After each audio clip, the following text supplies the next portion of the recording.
আসসালামু আলাইকুম রহমতুল্লাহি ওবরাকাতুহ। 1 মিনিট মাদ্রাসা ইউটিউব চ্যানেলের সম্মানিত দিনী ভাই বোনেরা, আমি আশা করি আল্লাহ তাআলার অশেষ রহমতে আপনারা ভালো আছেন এবং সুস্থ আছেন। আলহামদুলিল্লাহ। আজ হচ্ছে আরবি মাসের জমাদিউল আউয়াল মাস। এই মাসের প্রথম জুমাবার বা জুমার দিন আসরের পরে অবশ্যই এই দোয়াটি পাঠ করবেন। আল্লাহ তাআলা চাহে তো এর মাধ্যমে আপনি আপনার মনের নেক আশা পূরণের সুসংবাদ পাবেন। মনের মধ্যে শতভাগ বিশ্বাস নিয়ে নিয়ত করে আমলটি করলে রব্বুল আলামিন আল্লাহ তাআলা আপনাকে ইনশাআল্লাহ নিরাশ করবেন না। তাই অনুরোধ করছি, নিয়ত করে আমলের উদ্দেশ্যে ভিডিওটুকু সম্পূর্ণ দেখতে থাকুন। হিজরি সনের পঞ্চম মাস হচ্ছে এই জমাদিউল আওয়াল। এর জোড়া মাস হলো জমাদিউস সানি, যা হিজরি সালের ষষ্ঠ মাস। আরবিতে মাস দুটিকে জমাদাল উলা বা প্রথম জুমাদা এবং জুমাদা সানিয়া বা দ্বিতীয় জুমাদাও বলা হয়।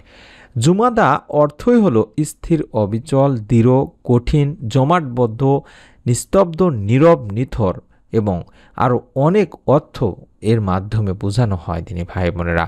তৎকালীন আরবে এই 2 মাসে প্রচণ্ড রকমের শীতে তরল পানি জমে কঠিন বরফে পরিণত হতো, আর জড় পদার্থগুলো জমে শক্ত হয়ে যেত। উদ্ভিদ ও জীব নিথর হয়ে থাকত, প্রাণীরা নীরব হয়ে যেত। তাই এই মাস দুটির নামকরণ এভাবেই করা হয়েছে। আমাদের দেশে অর্থাৎ উপমহাদেশেও মাস দুটি জমাদিউল আওয়াল ও জমাদিউস সানি এই নামেও সমধিত পরিচিত। দেশে আজ শুক্রবার অর্থাৎ 24শে অক্টোবর এই জমাদিউল আওয়াল মাস শুরু হয়েছে। ইসলামে অন্যান্য মাসের মতো এ মাসেও নেক আমল তথা নফল ইবাদত, নফল রোজা, কোরআন তেলাওয়াত, জিকির আসকার, দোয়া দুরুদের অনেক মূল্য রয়েছে। যেসব দিবসের ও যেসব মাসের বিশেষ বৈশিষ্ট্য ও ফজিলত কোরআন ও হাদিসে বর্ণিত হয়েছে, সেই দিন ও মাসগুলোতে সাধারণত সবাই ইবাদত করে থাকে। কিন্তু যেসব দিন ও মাসের বিশেষ ফজিলত ও বৈশিষ্ট্য কোরআন ও হাদিসে উল্লেখ করা হয়নি, তাতেও অধিক হারে নেক আমল করলে আমলকারীরা অগ্রগামী হবেন, এতে সন্দেহ নেই। কেননা আল্লাহ তাআলা বলেছেন, তোমরা নেক আমলের প্রতিযোগিতা করো। এটি সূরা বাকারাতে আল্লাহ তাআলা তাই নিজেই বলছেন। তাই আমরাও এই জমাদিউল আওয়ালের 5 ওয়াক্ত ফরজ নামাজের পাশাপাশি অবশ্যই নফল নামাজ তথা তাহাজ্জুদের নামাজ পড়ার চেষ্টা করব, ইশরাকের নামাজ পড়ব, চাশতের ইত্যাদি নফল নামাজ আদায় করব দিনী ভাই বোনেরা। আর যেহেতু এখন থেকে শীত শুরু হয়েছে, আপনারা যারা কাজা রোজা আছে তারা অবশ্যই এই মাসে তা পুরো করে নেওয়ার চেষ্টা করবেন এবং পুরো করা আপনার জন্য সহজ হবে ইনশাআল্লাহ। এবং মান্যত রোজা যদি থাকে তাহলেও আদায় করে নেবেন। তাছাড়া প্রতি সোমবার, বৃহস্পতিবার এবং চাঁদের বা চন্দ্রমাসের 13, 14, 15 তারিখে আইয়ামে বিদ যে রোজা রয়েছে, এই সুন্নত রোজা রাখার প্রতি আমরাও চেষ্টা করব, কারণ এটি প্রতি মাসের জন্য গুরুত্বপূর্ণ আমল। বিশেষ করে এই জমাদিউল আওয়াল মাসে এসব রোজা রেখে অনেক ফজিলত লাভ করা যাবে। কারণ নফল রোজার ফজিলত সম্পর্কে হাদিসেও বলা হয়েছে যে আল্লাহর সন্তুষ্টির জন্য একদিন রোজা রাখবে, আল্লাহ তাআলা জাহান্নামকে তার থেকে 100 বছরের দূরত্বে সরিয়ে রাখবেন। অত্যন্ত ফজিলতপূর্ণ একটি আমল। তাই আমরা চেষ্টা করব এই প্রথম জুমাবার, জমাদিউল আওয়াল মাসের প্রথম জুমাবার, তাই আমরা চেষ্টা করব অবশ্যই আসরের নামাজ আদায় করার পরে এই ছোট্ট দোয়ার আমলটি করা। জুমাবার ইসলামে একটি মর্যাদাপূর্ণ গুরুত্বপূর্ণ দিন। এই প্রসঙ্গে রাসূল সাল্লাল্লাহু আলাইহি ওয়াসাল্লাম হাদিসে বলেছেন, দিন সমূহে বা দিবস সমূহের মধ্যে জুমার দিন হলো শ্রেষ্ঠ এবং তা আল্লাহর কাছে অধিক সম্মানিত। হাদিসে আরও বর্ণিত হয়েছে, সূর্য উদিত হওয়ার দিনগুলোর মধ্যে জুমার দিনই সর্বোত্তম, কারণ এই দিনে আদম আলাইহিস সালামকে সৃষ্টি করা হয়েছে, আবার এই দিনই তাকে জান্নাতে প্রবেশ করানো হয়েছে এবং এই দিনই তাকে জান্নাত থেকে বের করা হয়েছে। এটিও সহিহ মুসলিম শরীফের একটি হাদিস। তাছাড়া আমরা জানি যে হাদিস অনুযায়ী পবিত্র জুমার দিনের আসরের সময়টি খুবই গুরুত্বপূর্ণ, কারণ এই সময় মুমিনের জন্য বিশেষ কিছু আমলের কথা বলা আছে হাদিসে। আমরা এই সময়ে আল্লাহ তাআলার কাছে এই ছোট্ট দোয়ার আমলটি করব, অর্থাৎ প্রথমে আমরা দরুদ শরীফ আগে পড়ে নিব, তারপরে দোয়ার আমলটি করব। আমি আরেকটি হাদিস আপনাদের সামনে তুলে ধরছি। জাবের ইবনে আবদুল্লাহ রাদিয়াল্লাহু তাআলা আনহু থেকে বর্ণিত হাদিসটিতে আল্লাহ রাসূল সাল্লাল্লাহু আলাইহি সাল্লাম বলেছেন, জুমার দিনের 12 ঘন্টার মধ্যে এমন একটি মুহূর্ত রয়েছে, যদি কোনো মুসলিম এই সময় আল্লাহ তাআলার কাছে কিছু প্রার্থনা করে তাহলে মহান ও সর্বশক্তিমান আল্লাহ রব্বুল আলামিন তাকে তা দান করেন। আর এই মুহূর্তটি তোমরা আসরের শেষ সময় অনুসন্ধান করো। আবু দাউদ শরীফের একটি হাদিস। আর আমরা জানি, আমাদের জেনে রাখাও জরুরি, আসরের শেষ সময় বলতে কিন্তু সূর্য ডোবার আগ মুহূর্তকে বোঝানো হয়েছে।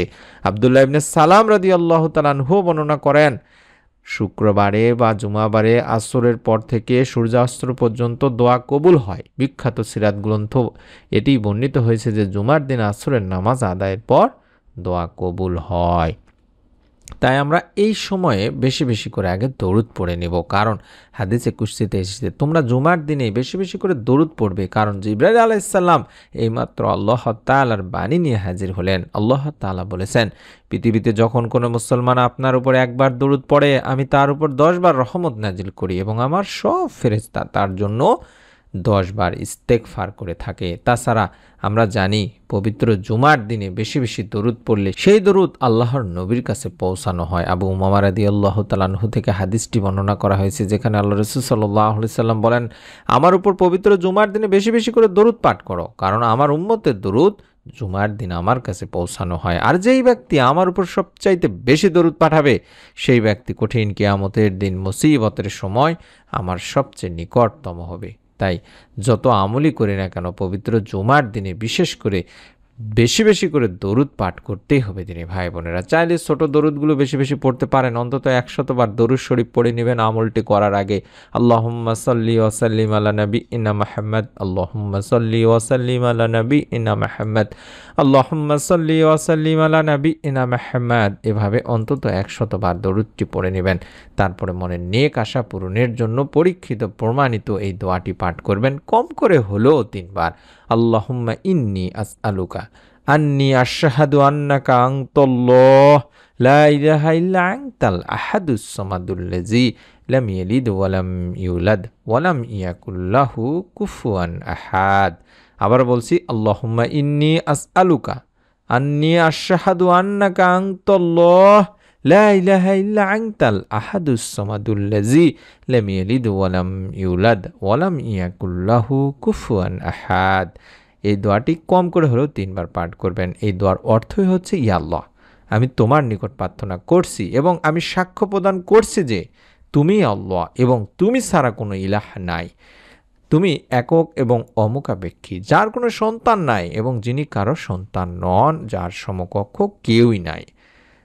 বুরায়দা রাদিয়াল্লাহু তাআলা আনহু থেকে বর্ণিত, রাসূল পাক সাল্লাল্লাহু আলাইহি ওয়াসাল্লাম 2 জন লোককে দোয়াটি বলতে শুনছেন। তখন রাসূল সাল্লাল্লাহু আলাইহি সাল্লাম বলেন, তোমরা আল্লাহ তাআলার কাছে ইসমে আজমের মাধ্যমে চেয়েছো, যার মাধ্যমে চাইলে আল্লাহ দান করেন এবং দোয়া করলে আল্লাহ কবুল করেন। আবু দাউদ শরীফের একটি হাদিস। তাই মনের মধ্যে একটা বিশ্বাস নিয়ে নিয়ত করে আজই আমলটি করুন।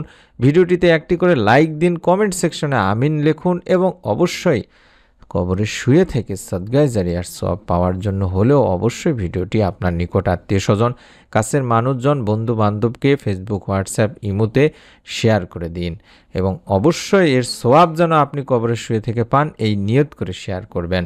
নতুন আমলের ভিডিও পাওয়ার জন্য অবশ্যই চ্যানেলটি সাবস্ক্রাইব করুন, বেল বাটনটি অন করে রাখুন। ইনশাআল্লাহ আমাদের প্রত্যেকটি ভিডিও আপনি পেয়ে যাবেন।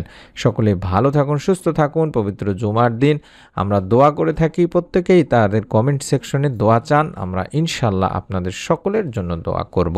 আল্লাহ তাআলা আমাদের সকলকে পবিত্র জুমার দিনের ওসিলায়, এই ছোট্ট আমলের ওসিলায়, আজ জমাদিউল আওয়াল মাসের প্রথম দিনের ওসিলায় আমাদের মনের নেক আশা পূরণ করে দিন। আমিন। আসসালামু আলাইকুম ওয়া রাহমাতুল্লাহি ওয়া বারাকাতুহু।